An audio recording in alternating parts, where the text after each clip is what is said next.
स्वागत है आपका। मैं हूं योगेंद्र। आप देख रहे हैं खास खबर। खास खबर में हम बात करेंगे एग्जिट पोल पर। 5 राज्यों में हुए मतदान के बाद अब सबकी निगाहें टिकी हैं टीवी चैनल्स पे एग्जिट पोल पे कि किसकी सरकार बनेगी, और हो भी क्यों ना। लंबे समय तक लोकतंत्र के इस महापर्व को आप लोगों ने एंजॉय किया है, तो अब बनता है कि आखिर इतने वक्त की मेहनत, नोटबंदी का असर क्या रहेगा।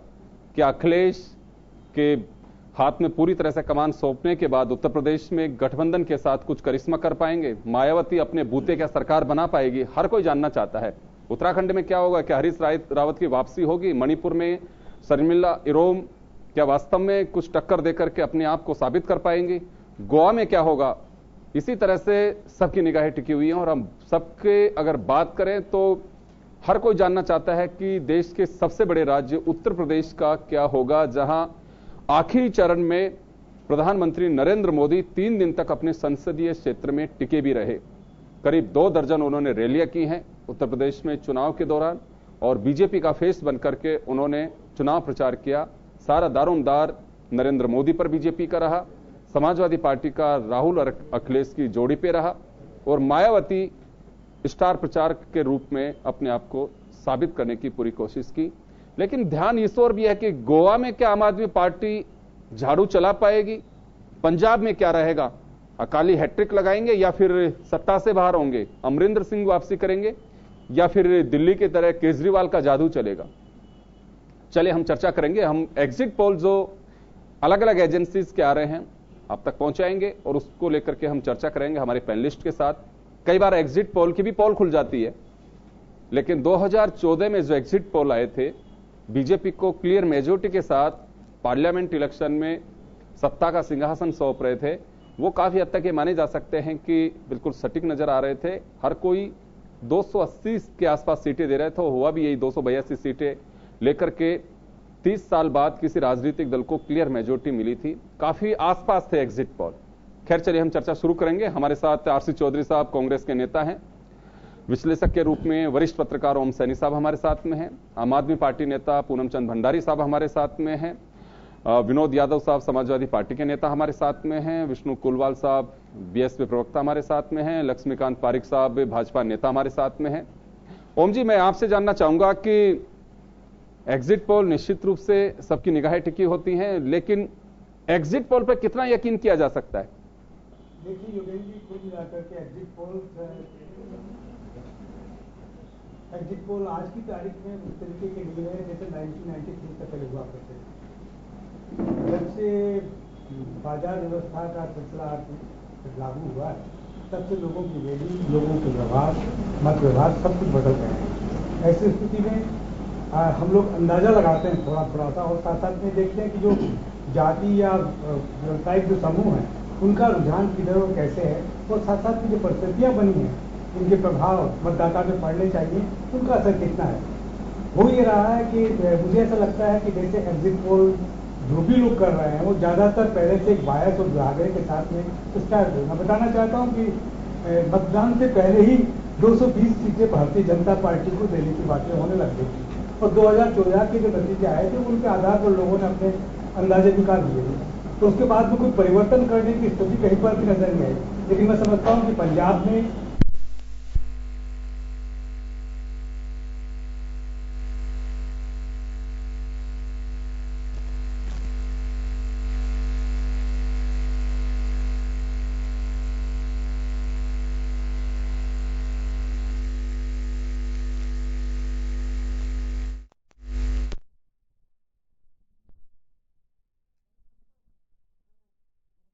नहीं है कि सारे इनके परिणाम या सब कुछ निकालने का सिलसिला अपने आप में जैसे किसी उत्पाद को निकालते हैं उस तरीके से निकालने का सिलसिला हो गया है। और ऐसी स्थिति में मैं ये कहना बहुत मुश्किल हो रहा है कि किस राज्य में क्या होगा, क्योंकि हर रोज स्थितियाँ बदलती रही है। जो सट्टा बाजार है वो भी अपने भाव बदलता रहा है, और जो लोगों का जो कहना है और जो बोलना है वो भी बदलता रहा है। तो आज जो कुछ सामने हमारे पास में एग्जिट पोल्स की कवायद के साथ में आएगा, उस पर टिप्पणी हम लोग बाद में करें जब इनके आंकड़े हमारे सामने हों। जी चलिए, विनोद यादव साहब मैं आपके पास में आना चाहूंगा कि समाजवादी पार्टी कितनी आश्वस्त है? एग्जिट पोल अगर आ रहे हैं तो आप लोग सत्ता से बाहर हैं उत्तर प्रदेश में, उत्तराखंड और उत्तर प्रदेश जो जगह आपका काफी प्रभाव माना जा रहा है और आप सरकार में उत्तर प्रदेश में बड़ी चुनौती आपके सामने है। अखिलेश यादव को पूरी तरह से सिंगल हैंड मिला है और टिकट भी अपने अंदाज से उन्होंने बांटे हैं। तो एग्जिट पोल के हिसाब से तो आप लोग बाहर हो रहे हैं। देखिए योगेंद्र जी, एग्जिट पोल के हिसाब से बाहर होना या सरकार बनाना ये कोई मायने नहीं रखता जी। ये जो 11 तारीख को जो रिजल्ट आएंगे उसमें पता चलेगा वास्तविक स्थिति क्या है, कौन पार्टी सरकार बना रही है या नहीं बना रही। आज एग्जिट पोल का एक दायरा बहुत छोटा होता है। वो जो है कुछ लोगों से इस चीज के बारे में राय ली जाती है और पूरी यूपी में पूरा उत्तर प्रदेश जो है वो इतना 22 करोड़ की आबादी में से एग्जिट पोल के अंदर बहुत लिमिटेड लोगों से पूछा जाता है। उनके अगर ईमानदारी से भी रुझान आ जाए तो भी उनके ऊपर विश्वास करना उचित नहीं होता, चाहे वो किसी पार्टी के पक्ष में आए चाहे विपक्ष में आए। कम से कम मैं तो एग्जिट पोल पे विश्वास नहीं करता और जब रिजल्ट आएंगे 11 तारीख को उसी के अगर यही एग्जिट पोल अभी समाजवादी पार्टी की लहर बता रहे होते तो मैं सिर्फ इतना सा है कि ये एक रुझान के रूप में ये देखा जा सकता है। किसी नेता की लीडरशिप पे अकेले पे होता है तब तो ये कहा जा सकता है कि हाँ उस नेता की एक छवि बन गई है, लेकिन अगर ये पक्ष में आए या विपक्ष में आए इससे कोई फर्क नहीं पड़ता है। योगेंद्र जी, चाहे एग्जिट पोल ने पिछली बार बिहार के अंदर 167 सीटें बीजेपी की बताई थी, मुझे याद है, और बिहार के अंदर बीजेपी की सीटें कितनी आई वो आप भी जान रहे हो, सारे रिकॉर्ड के अंदर है। तो एग्जिट पोल पे कोई विश्वास करे, आज अपन बैठ के ये तय कर लें कि एग्जिट पोल का आ रहा है तो वही रिजल्ट आएंगे। हो सकता है रिजल्ट आ जाए, लेकिन मैं उस पर विश्वास आज की तारीख पे बैठ के नहीं कर सकता। चलिए आरसी चौधरी साहब, आप गठबंधन में थे और आपका तो जिन राज्यों में विधानसभा चुनाव है सब जगह आपकी पार्टी का वजूद है, क्या माना जा सकता है? योगेंद्र जी, आपने जैसे फरमाया कि 2 राज्यों में हमारी सरकार भी है जिनमें वर्तमान में चुनाव हो रहे हैं, मणिपुर और उत्तराखंड के अंदर, और 500 राज्यों के अंदर कहीं पे अगर यूपी के अंदर हम गठबंधन में लीड कर रहे हैं तो और 4 राज्यों में हम कंपटीशन के अंदर उसके अंदर हैं। ये जो चुनाव में इसमें जो डॉक्टर आपने जो ओम जी ने कहा कि अभी ये चुनाव है वो मैन्युफैक्चर्ड इलेक्शंस है, मुद्दों पे जो पार्टी जो आप कंपेरिजन जिस चीज को लेकर करना चाहते हैं, 2014 में लोकसभा चुनाव करना चाहते हैं, 2014 में एक आदमी की छवि जो थी वो अपने आप में एक विश्वास के रूप में छवि थी और जनता ने उनकी बात पे वादों पे करके और उन्हें उम्मीद थी कि शायद ये कुछ करेंगे। तो यहाँ पे जो चुनाव है वो भारतीय जनता पार्टी का तो रहा ही नहीं, यहाँ पे मोदी बनाम आदर्श का चुनाव हो गया। भारतीय जनता पार्टी है वो तो हद से भी चलेगी। तो यहाँ पे जब आदमी की खुद ही क्रेडिबिलिटी खत्म हो जाती है और जो एक राष्ट्र का मुखिया होकर जिस तरह से जो वक्तव्य देते हैं तो इस जनता ने इस चीज को समझना शुरू कर दिया है। और जो जनता है, जैसे नेता नहीं बोले, जब जैसे नेताओं का कमिटमेंट्स नहीं आ रहे, उसी प्रकार की जनता है वो जो अपने जो वोट है उन्होंने अपने तय कर दिए। और मैं पूरी उम्मीद और विश्वास के साथ कहता हूं कि आने वाले जो 11 तारीख को नतीजे होंगे वो कांग्रेस और कांग्रेस के गठबंधन के समर्थन। चलिए, नरेंद्र मोदी आप लोगों के लिए एक बड़ी चुनौती आप लोग मान के चल रहे हैं कि एक व्यक्ति विशेष का चुनाव रहा और उनके इर्द गिर्द अपने मुद्दों को पब्लिक को भटकाने की कोशिश की। खैर चलिए, जो भी है, अभी एक बार मैं आप लोगों के दावे पे आना चाहूंगा, उसके बाद जानूंगा मैं। चलिए, बीएसपी विष्णु कुलवाल साहब, आपके पास आना चाहूंगा मैं। बहन जी को आउट बता रहे हैं उत्तर प्रदेश में सारे एग्जिट पोल।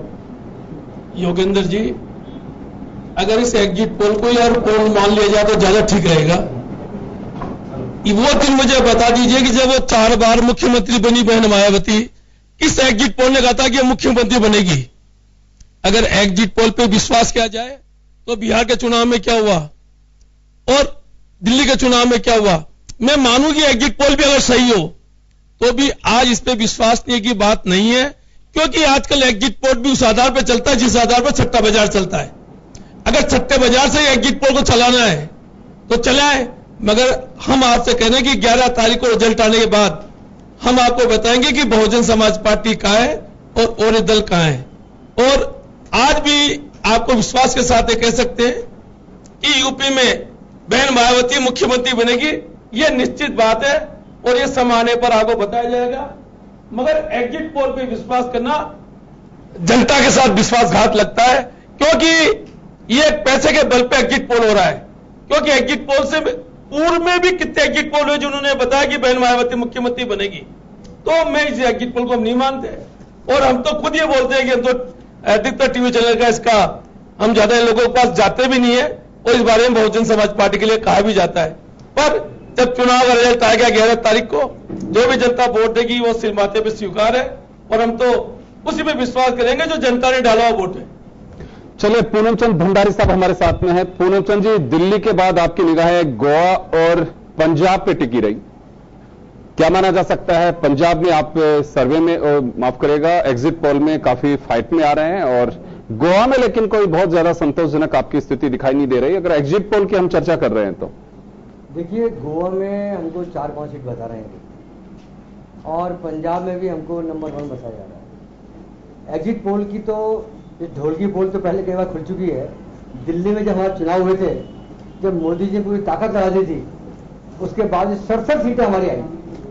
काम के नाम पे हमने वोट मांगा था और काम के नाम पर हमने वोट मांगे और काम के नाम पर जनता ने हमको वोट दिए। जो पंजाब का माहौल हमने देखा था, 8 किलोमीटर की रैली है, बारिश हो रही है, सर्दी पड़ रही है और युवा कार्यकर्ता जमकर काम कर रहा है, निश्चित रूप से हम 100+ सीट लेके आएंगे। जब मोदी जी पीएम बने उसके बाद तो मीडिया वन साइडेड हो गया। आप देखेंगे, सिर्फ मोदी जी की बात दिखाना, कोई काम नहीं किया मोदी जी 3 साल के अंदर, फिर भी मीडिया बराबर उनकी तारीफ करता आ रहा है। ये बड़े आश्चर्य की बात है। एक ऐसा चुनाव यूपी में, पंजाब में, सब जगह लड़ा गया, जिस तरह के भाषण दिए गए, बड़े बड़े नेताओं ने भाषण दिए, शर्म आने लगी हमको अपने नेताओं के ऊपर। किस तरह की बातें कर रहे हैं, स्ट्रेटेजी लेके आ रहे हैं, किन किन को खरीद रहे हैं, क्या सर्विस हाई कर रहे हैं, किस प्रकार चुनाव लड़े आ रहे हैं। अरे चुनाव लड़िए, मुद्दों पर चुनाव लड़िए, आप संविधान की रक्षा करते हुए चुनाव लड़िए, आप संविधान में ताक पर डाल रहे हो। आप किस तरह की भाषा, मतलब पीएम इस तरह की भाषा यूज कर रहे हैं, तो मुझे बड़ा दुख होता है कि विदेशों में लोग तो। पूनम चंद जी, केवल प्रधानमंत्री से अच्छी भाषा की अपेक्षा की जा सकती है, बाकी जो नेता कैंपेन किसी भी राज्य में कर रहे थे उनकी भाषा का क्या हाल था? देखिए, हम आप सही कह रहे हैं, लेकिन चूंकि पीएम, इस देश का पीएम यदि करता है, हेड ऑफ द कंट्री देखिए, अगर वो इस तरह की भाषा यूज करता है, घर का मुखिया यूज करता है, तो दूसरे यूज करते हैं, तो उससे कोई फर्क नहीं पड़ता। मुखिया को कभी नहीं होना चाहिए, चाहे दूसरे गलत भाषा यूज करते, पर आपको शालीनता रखनी चाहिए थी। यूपी में देखा, अखिलेश की शालीनता रखी थी, बात नहीं है। केजरीवाल ने भी शालीनता बोले हैं जगह जगह, लेकिन खिल्ली उड़ाना, इस तरह करना सिर्फ देश के प्रधानमंत्री को, ये नेताओं को हमारा विवश लेता है, ये अच्छा नहीं लगता। और एग्जिट पोल की तो खुल जाएगी, पोल पता पड़ जाएगा उस दिन जब मालूम पड़ेगा। गोवा के अंदर भी हम आगे बढ़ने लगातार और पंजाब में भी 100+ सीट आ रही है हमारी, काम के नाम पे। सर, अभी बजट दिखा हमने, दिल्ली का काम के लिए बताए, इन दोनों पार्टियों ने बात बता दी है, तीनों पार्टी ने क्या बताएंगे कि क्या लड़ हमारा है, कहा किस प्लेट में बढ़िया काम कर दिया, उसके आधार पर वोट मांगे, बताइए मुझे, बता दो। किसी ने भी, ना तो बीजेपी ने, बीजेपी कहती हमारी जहां सरकार है वहां आप देखिए हमने कितना बढ़िया काम किया है, वो मॉडल हम यूपी में लेके आएंगे, सवाल नहीं है, बात नहीं है। मतलब मुझे आश्चर्य हुआ, प्रधानमंत्री ये कह रहे हैं 6 महीने में अपराधियों जेल भेजूंगा, अरे राजस्थान के अंदर आपसे एक आदमी रोकती है। मैं एक निवेदन करना चाहूंगा सर, देखिए एग्जिट पोल पे अपन रहे और 5 राज्यों तक रहे, हम राजस्थान में नहीं आए। राजस्थान के लिए आपके पास से वक्त अभी करीब 17 महीने का बाकी है। हाँ, आप लोग यहाँ के नेताओं की धड़कनें मत बढ़ाइए, क्योंकि देखेंगे कि क्या हुआ, राजस्थान में क्या इमरजेंसी लगने वाली है कि जल्दी चुनाव होने वाला है कि राष्ट्रपति शासन लगेगा। अभी इतना जल्दी आप राजस्थान को मत छूइए। मुझे तो इन एग्जिट पोल पर विश्वास नहीं है और इसकी पोल खुलेगी। मुझे नहीं लगता है कि जितने जनता तरस थी उस तरह बीजेपी नंबर 1 पर आएगी। मुझे लगता है ये भी 3rd नंबर पर बीजेपी रहने वाली है। जो मेरा अपना मतलब अपना ज्ञान भी मुझे बहुत कम जी, बहुत छोटा में ज्ञान जाएगा। चलो, लेकिन आपकी सिंपैथी किसके साथ में, समाजवादी पार्टी कांग्रेस के गठबंधन के साथ या बहन जी के साथ? नहीं, हमारी सिंपैथी किसी साथ नहीं, हमारा तो है कि बीजेपी जो मोदी नहीं बनने चाहे, बस यही है। जिस हम ये चाहते हैं कि बीजेपी जो धोखा लेकर के आए, धोखा लेकर वोट किए हैं, वो काम करें, काम नहीं है, इसलिए ऐसे धोखेबाज को तो कम से कम जनता को सबक सिखाना चाहिए और जनता सबक सिखाते हुए पता पड़ जाएगा। चले, लक्ष्मीकांत पारिक साहब भी हमारे साथ में है, भाजपा नेता। लक्ष्मीकांत जी, आपके फेस से भी लग रहा है और एग्जिट पोल से भी लग रहा है काफी गदगद है। हालांकि देखिए, ऑथेंटिक तो 11 मार्च को ही पता चलेगा, लेकिन एक ट्रेंड चल पड़ा है कि पोल जब कंप्लीट होता है उसके बाद में एग्जिट पोल पे भी चैनल्स अपना अपना एक ऑपरेशन करते हैं और काफी सटीक भी होते हैं, कई बार ये बिल्कुल धराशायी भी हो जाते हैं। एक रिस्क है ये भी।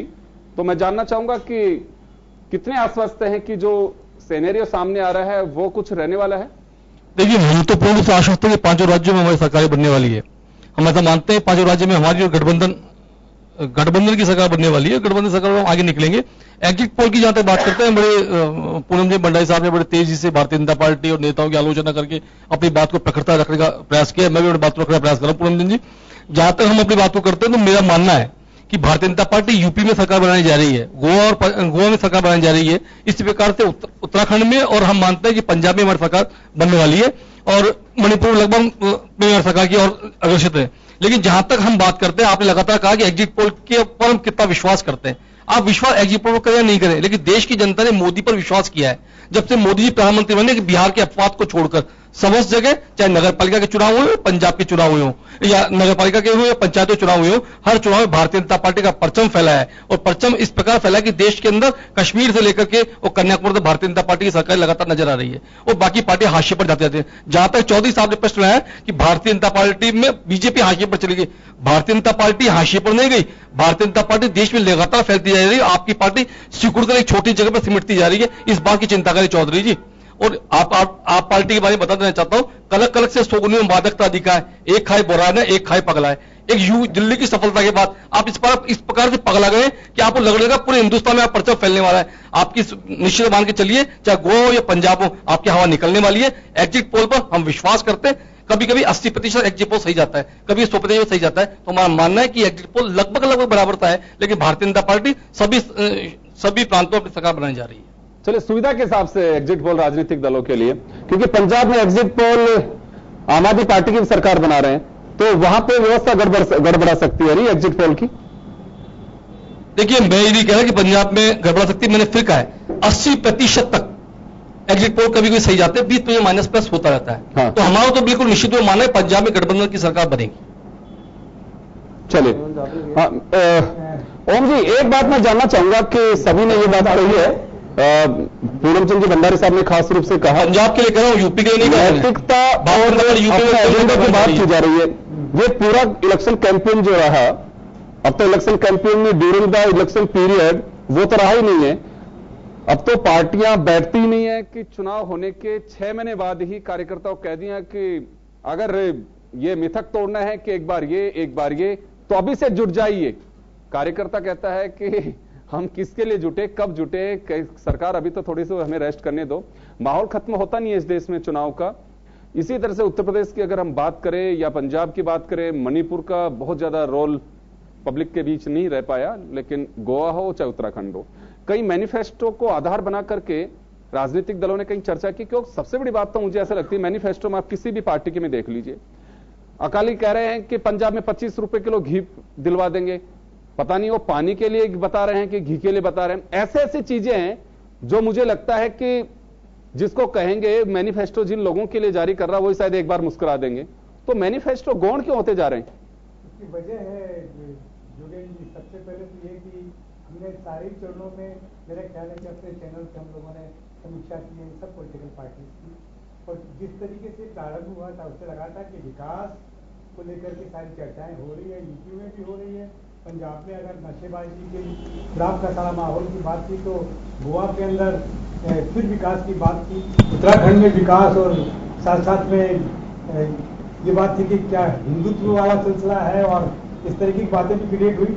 लेकिन धीरे धीरे पूरे पूरे पूरे सारे हिमाचल 100 राज्यों के अंदर सब जो चीजें सामने आई वो बहुत अलग किस्म की चीजें सामने आई।